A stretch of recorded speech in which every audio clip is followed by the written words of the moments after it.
Pressure, তাই জন্য একটু টেনশন হচ্ছে আমার। আরে আমি তো তাই জন্যই আসলাম। শহরে আমার মেয়ে একা একা থাকে, পড়াশুনো করে, একা একা কাজ করে। আমি আসলে তোর একটু হেল্প হয়ে যাবে, বাড়ির কাজগুলো আমি করতে পারবো। তুই একদম টেনশন করিস না, আপাতত 1-2 সপ্তাহ তো আমি থাকবই। ঠিক আছে, তুই নিজের পড়াশোনায় মন দে।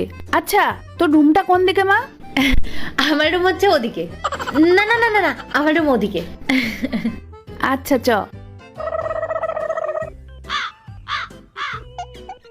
কি ব্যাপার, ছেলেদের জুতো? এই, এখানে কি কোনো ছেলে থাকে নাকি রে?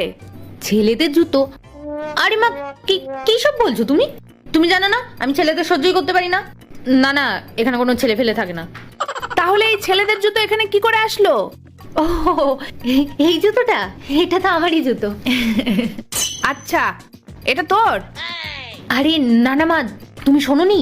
ওই যে সবাই বলে যে শহরে একা একটা মেয়ে থাকলে সেফ নয়, ছেলেরা খুব ডিস্টার্ব করে, তাই জন্যই এই জুতোটা আমি রেখে দিয়েছি। সবাই ভাবে যে নিশ্চয়ই বাড়িতে কোনো ছেলে থাকে আর আমাকে ডিস্টার্ব করবে না, আমার একটু সেফ ফিল হবে, তাই জন্য।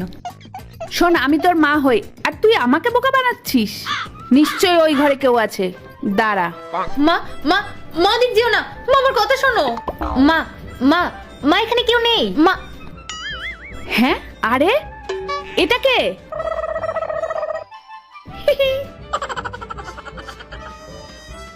এ কি, কে তুমি? মা, ও তো আমাদের ফ্ল্যাটের কাজের লোক।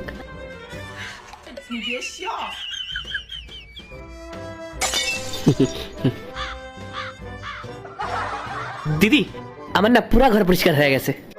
1 মিনিট, তোমাকে কেমন চেনা চেনা লাগছে।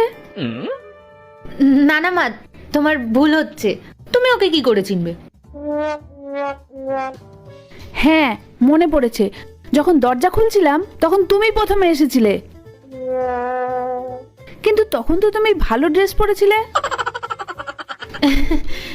না না মা, তুমি এসব কি বলছো?